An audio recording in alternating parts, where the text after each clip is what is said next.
तो बच्चों ये जो दूसरी प्रश्नावली हमारी, इसका नाम है बहुपद।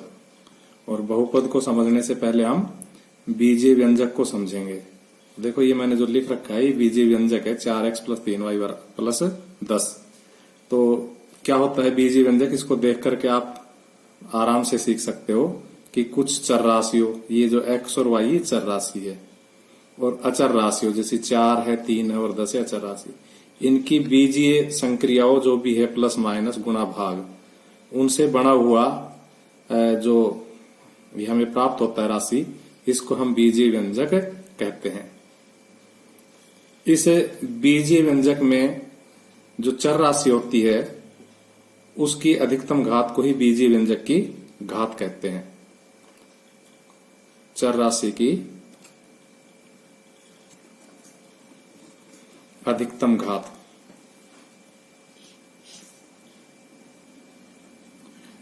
अब ये चर राशि क्या होती है, तो मैंने अभी बताया, जैसे x है, y है, जिनका मान समय के साथ, स्थिति के साथ बदल जाए वो चर राशि कहलाती है, और जिसका मान स्थिर रहे वो अचर राशि कहलाती है। 4 है, हर परिस्थिति में 4 ही रहेगा। 3 है, हर परिस्थिति में 3 ही रहेगा। 10 है, हर परिस्थिति में 10 ही रहेगा। वो अपने इंडिया में भी 10 ही रहेगा और अमेरिका में भी 10 ही रहेगा, और सर्दी में भी 10 ही रहेगा और गर्मी में भी 10 ही रहेगा। इस प्रकार से ये अचर राशि होती है, और चर राशि परिस्थिति के अनुसार बदल जाती है। तो इस प्रकार से चर राशि और अचर राशि हुई। अब आता है बहुपद। ऐसा बीजीय व्यंजक जिसकी घात क्या हो, पूर्ण संख्या हो, बहुपद कहलाता है। ऐसा बीजीय व्यंजक जिसकी घात पूर्ण संख्या हो, क्या कहलाता है, बहुपद कहलाता है। अब आते हैं एक चर वाले बहुपद। ऐसे बहुपद जिसमें एक ही चर हो, जैसे अभी बच्चों हमने जो ये बीजीय व्यंजक लिखा था ये बहुपद भी, क्योंकि इसकी घात 1 है और 1 क्या है, पूर्ण संख्या है, इसलिए भी बहुपद। लेकिन ये कितने चर का है, 2 चर का है। तो एक चर का बहुपद वो कहलाएगा जिसमें या तो सिर्फ x हो, या सिर्फ y हो, या सिर्फ z हो, तो वो एक चर का बहुपद कहलाएगा। जैसे x² - 3x + 2, तो एक चर का बहुपद कहलाया।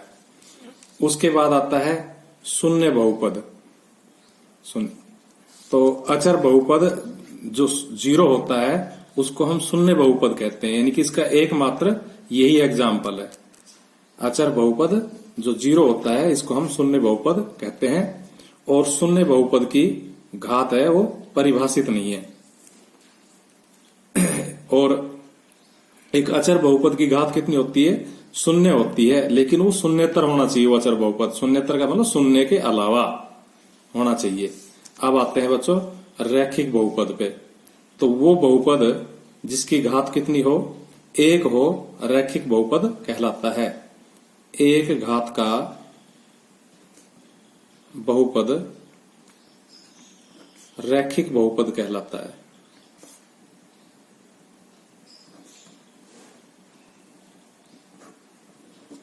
द्विघात बहुपद ऐसा बहुपद जिसकी घात 2 हो। जैसे अभी मैंने जो एक चर वाला बहुपद समझाया था तो द्विघात ही लिया था, क्योंकि इसकी घात कितनी है, 2 है। तो द्विघात बहुपद ऐसा बहुपद जिसकी घात 2 हो। रैखिक बहुपद का भी अगर एग्जांपल देखना चाहो तो ये रैखिक बहुपद है, क्योंकि इसकी घात कितनी है, 1 है। तो 4x + 3y + 10 रैखिक बहुपद हुआ। ये द्विघात बहुपद हुआ। तो द्विघात बहुपद 2 घात के ऐसा बहुपद जिसकी घात 2 हो। त्रिघात बहुपद ऐसा बहुपद जिसकी घात 3 हो। n घात के बहुपद जिसपे घात कितनी लगा दे, n लगा दे। हम एक देखो n घात का बहुपद इस प्रकार से लिख सकते हैं, जैसे n का मतलब कोई भी संख्या, जैसे यहां हमने 4 लिया था, इसी प्रकार कोई भी संख्या, और x की पावर n। तो इसके बाद प्लस, मान लो कोई और संख्या ले ले, जैसे n-1, x की पावर n-1, यानी कि उससे एक छोटी। तो इस प्रकार से हम n घात का बहुपद लिख सकते हैं n-2 और x की पावर n-2 और इसको धीरे धीरे करके हम कहां तक ला सकते हैं, हम 0 तक ला सकते हैं, 0 तक। तो इस प्रकार से हमारा बहुपद की बात हुई। इसको एक बार सारांश रूप में फिर देख लो। बीजीय व्यंजक आपने छोटी क्लासों में पढ़े, किन्हीं चर और अचर राशियों के संयोजन से जो संख्या प्राप्त हमें होती है वो बीजीय व्यंजक कहलाता है। और ऐसा बीजीय व्यंजक जिसकी घात क्या हो, पूर्ण संख्या हो, वो बहुपद कहलाता है। और बहुपद हमारे 3-4 प्रकार के होते हैं मुख्यतः, जो हम काम में लेते हैं अपने 9वीं कक्षा में। शून्य बहुपद, तो जो शून्य राशि होती है संख्या 0, उसको शून्य बहुपद कहते हैं। इसके बाद रैखिक बहुपद, ऐसा बहुपद जिसकी घात कितनी हो, 1 हो, वो रैखिक बहुपद कहलाएगा। और ऐसा बहुपद जिसकी घात 2 हो उसे द्विघात बहुपद कहेंगे। और ऐसा बहुपद जिसकी घात 3 हो उसे त्रिघात बहुपद कहेंगे। और n घात का अगर बहुपद का उदाहरण लिखना चाहे तो हम कोई भी लिख सकते हैं, चर राशि के ऊपर पावर n लगा के हम लिख सकते हैं। अब आ जाओ 2.1 में। तो देखो बच्चों, हमारी 2.1 प्रश्नावली है। निम्नलिखित व्यंजकों में कौन कौन एक चर में बहुपद है और कौन कौन नहीं, कारण के साथ अपने उत्तर दीजिए। ये सवाल हमारी बुक में दिए हुए हैं। इनमें से हमें क्या बताना है कि कौन से तो बहुपद है एक चर में, यानी कि चर राशि उनमें कितनी होनी चाहिए, एक, या तो x ही हो या y हो या t हो या z हो, जो भी है एक चर में बहुपद बताना है। तो देखो इसमें सारी राशि कितनी है, x ही है, अतः क्या है, एक चर में बहुपद है।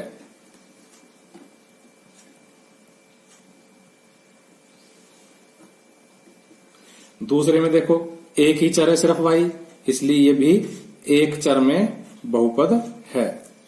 तीसरे में देखो बच्चों, चर तो एक ही है लेकिन ये बहुपद ही नहीं है, सिर्फ बीजीय व्यंजक है, क्योंकि इसकी घात कितनी है, आधी है। √t का मतलब आधी घात, और आधी घात पूर्ण संख्या नहीं होती, इसलिए बहुपद ही नहीं है। तो एक चर का तो मतलब ही नहीं बना, फिर इसमें बहुपद ही नहीं है। जब बहुपद ही नहीं है तो उसके चर की हमें गिनती नहीं करने की, वो एक चर का है या नहीं है। इसी प्रकार देखो बच्चों, ये भी, इसमें y को ऊपर ले जाएंगे तो y की घात -1 हो जाएगी, -1 पूर्ण संख्या नहीं है, इसलिए ये भी बहुपद नहीं है। इसमें देखो बच्चों, बहुपद तो ये है लेकिन चर कितने, 3, x, y और t, तो ये एक चर का बहुपद नहीं है, एक चर का बहुपद नहीं है। इसके बाद देखो बच्चों दूसरा सवाल, x² का गुणांक लिखना है हमें। तो देखो 2 + x² + x में x² का गुणांक लिखना है। x² गुणांक का मतलब जो x² के साथ में गुणा हो रहा हो। तो यहाँ कुछ भी नहीं, इसलिए क्या ले सकते हैं, 1। जहां कोई नहीं हो गुणांक वहां 1 हो जाता है गुणांक। इसी प्रकार से देखो बच्चों, इसमें -1 ले लेंगे क्योंकि कोई संख्या नहीं है। क्या नहीं है, कोई संख्या नहीं है इसके आगे, तो माइनस का चिन्ह है, इसलिए -1 हो जाएगा गुणांक। इसी प्रकार इस सवाल में देखो x² का गुणांक क्या है, π/2, तो π/2 हो जाएगा। और इस सवाल में बच्चों x² का पद ही नहीं है, x² है ही नहीं, तो हम अपनी मर्जी से मान सकते हैं कि वो 0x² लिख सकते हैं, इसमें कहीं भी ऐड कर सकते हैं 0x²। तो अगर x² का गुणांक 0 हो जाएगा तो वो हमें दिखाई नहीं देगा, इसलिए x² गुणांक इसमें क्या है, 0, क्योंकि x² का पद ही नहीं है तो वो 0x² हम जोड़ के लिख सकते हैं इसमें +0x²। ठीक है, यानी कि हम इसको इस प्रकार से लिख सकते हैं कि 0x² + √2x - 1। इस प्रकार से x² गुणांक कितना हुआ, 0 हुआ। हमें लिख के नहीं दिखाना है, तो आपको समझाने के लिए लिख दिया, आप तो सीधा लिखोगे 0। इसी प्रकार देखो बच्चों तीसरा सवाल, 35 घात के एक द्विपद का और 100 घात के एक पदी का उदाहरण लिखना है। यानी 35 घात का जो द्विपद है, यानी कि उसमें कितने पद होने चाहिए, 2, और घात कितनी होनी चाहिए, 35।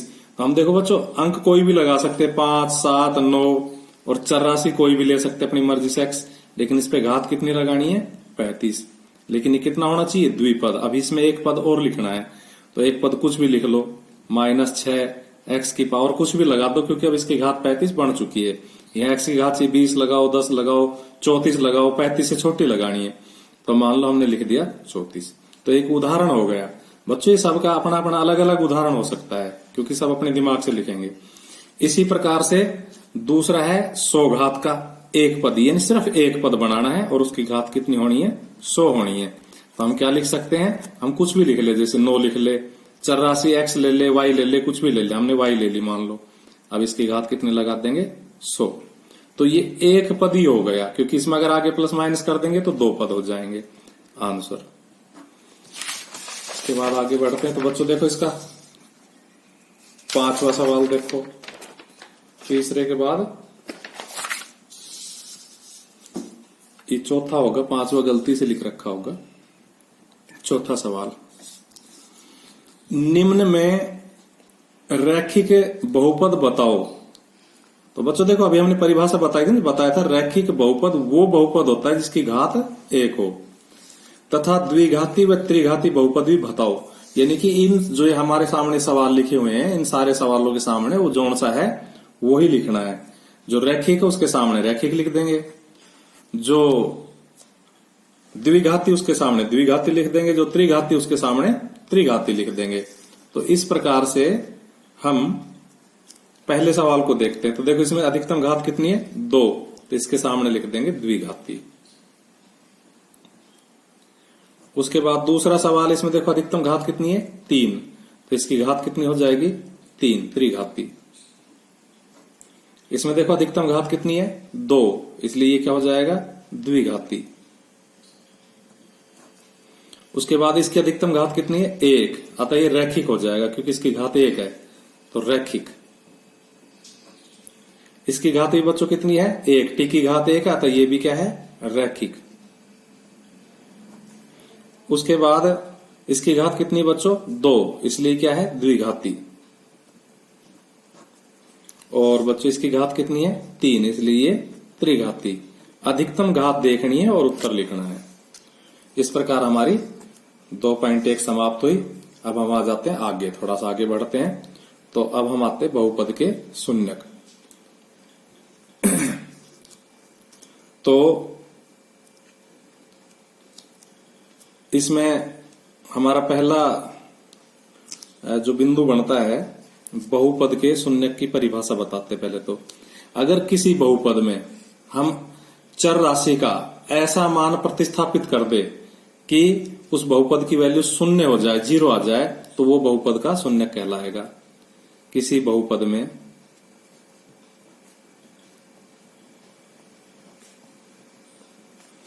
चर राशि का ऐसा मान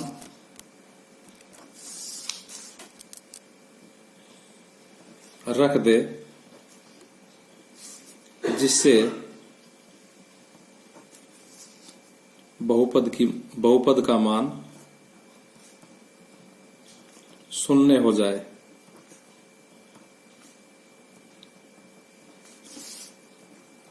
तो चर राशि का मान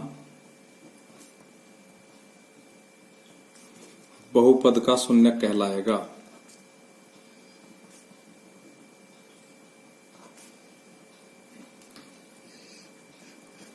अब देखो शून्यक में एक शून्यतर का मतलब शून्य के अलावा अचर बहुपद का कोई शून्यक नहीं होता। यानी कि कोई अचर बहुपद हो, जैसे 1, 5, 10, ये भी बहुपद है, तो इनका कोई शून्यक नहीं होता। यानी कि शून्यतर का मतलब शून्य के अलावा अगर कोई अचर राशि हो तो उसका कोई शून्यक नहीं होता है। प्रत्येक वास्तविक संख्या शून्य बहुपद का एक शून्यक होती है। अभी बच्चों ने पढ़ाया था ना पीछे कि शून्य बहुपद क्या होता है। ऐसा बहुपद जिसका मान 0 हो उसको शून्य बहुपद कहते हैं। और इस शून्य बहुपद का शून्यक क्या होता है, प्रत्येक वास्तविक संख्या इसकी शून्यक होती है। ठीक है, अब आ जाओ 2.2 में। तो 2.2 का हम पहला सवाल ले रहे हैं। बहुपद 5x - 4x² + 3 के मान ज्ञात करो जब x बराबर 0। यानी कि हमें इसमें x के स्थान पर क्या रखना है, 0 रखना है। तो जो भी मान आएगा वो बहुपद का मान आ जाएगा। तो हम यह सॉल्यूशन करते हैं। पहले का पहला 5x - 4x² + 3 में पहला मान रख रहे हैं x बराबर जीरो रखने पर। तो देखो बच्चों, 5x की जगह 0 -4, फिर x की जगह 0, फिर 3।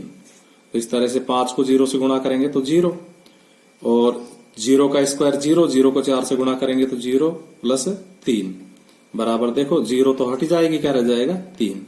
तो ये हमारा मान आ गया बहुपद का। इसी प्रकार दूसरा सवाल क्या है, इसी बहुपद में x की जगह -1 रखना है।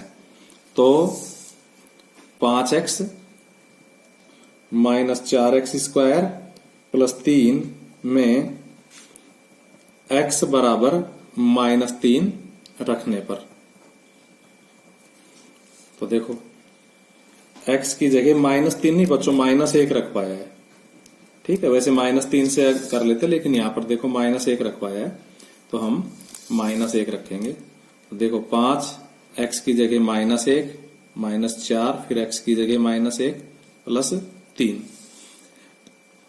तो देखो बच्चों 5 को -1 से गुणा करेंगे तो -5, यहां -1 का स्क्वायर +1 हो जाएगा, उस +1 को -4 से गुणा करेंगे तो -4 और प्लस 3।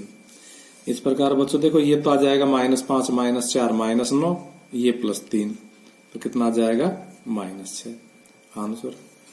इसी प्रकार बच्चों इसका तीसरा आप खुद करना, x बराबर 2 वाला, ये आपका क्या हो जाएगा, होमवर्क हो जाएगा। इसको आप स्वयं करना, लिख देता हूं ब्रैकेट में HW। इसी प्रकार से हमारा दूसरा सवाल देखो। दूसरा सवाल है कि हमें P0 ज्ञात करना है, P1 ज्ञात करना है, P2 ज्ञात करना है। P0, P1, P2 ज्ञात करना है। इसके लिए भी यानी कि यहां भी y की जगह 0 रखना है, फिर y की जगह 1 रखना है, फिर y की जगह 2 रखना है। ऐसे ही इसमें, ऐसे ही इसमें, ऐसे ही इसमें। तो हम इसका एक सवाल ले लेते हैं, दूसरा बाकी आपका सब होमवर्क रहेगा। ये दूसरा सवाल ले लेते हैं। तो इसका दूसरा क्या हो जाएगा, PT बराबर 2 plus t plus 2t square minus t की 3। तो लिखेंगे इसलिए P0, क्योंकि हमसे पहली वैल्यू क्या पूछी गई है, P0। तो हम P0 निकालेंगे, अर्थात t की जगह 0 रखना है। तो देखो 2 ऐसा कैसा, प्लस ऐसा कैसा, t की जगह 0, फिर प्लस ऐसा कैसा, 2 ऐसा कैसा, फिर t की जगह 0, उस पे घात 2, फिर माइनस, फिर t की जगह 0 और घात 3। इस प्रकार से क्या आ गया, 2 प्लस 0 प्लस ये भी 0 का स्क्वायर 0 होके 0 हो जाएगा, और ये 0 की पावर 3 भी 0 हो जाएगी। इस प्रकार कितना आ जाएगा, 2। अब हमसे क्या पूछा गया है, P1, यानी कि इसी सवाल में, इसी में t की जगह क्या रखेंगे, 1। P1 का मतलब t की जगह 1। देखो t की जगह 1 आ गया ना, तो यहां भी t की जगह 1 आ जाएगा। तो 2 प्लस t की जगह 1 प्लस 2, फिर t की जगह 1, फिर माइनस, फिर t की जगह 1। तो देखो बच्चों 2 और 1 3, फिर 1 एकम 1 और 1 दूनी 2 और माइनस 1 एकम 1। इस प्रकार से 3 2 5 में से 1 गया तो 4 आंसर। इसी प्रकार हम क्या निकालेंगे, अब हम निकालेंगे P2, अर्थात t की जगह 2 रखेंगे। तो P2 बराबर, इसमें फिर रख दो, देखो 2 t की जगह 2, फिर 2 और t की जगह 2, इस पे स्क्वायर, माइनस t की जगह फिर 2 और इस पे घात 3। देखो बच्चों 2 और 2 4, यहाँ 2 दूनी 4 दूनी 8, और यहाँ भी 2 दूनी 4 दूनी 8, क्योंकि घात 3 है 3 पर। इस तरह से कट जाएगा और क्या आ जाएगा, 4 आंसर। इसी तरह बच्चों ये जो बाकी सवाल है ना आपके, पहला, तीसरा, चौथा, ये आपका होमवर्क आपको खुद करना है।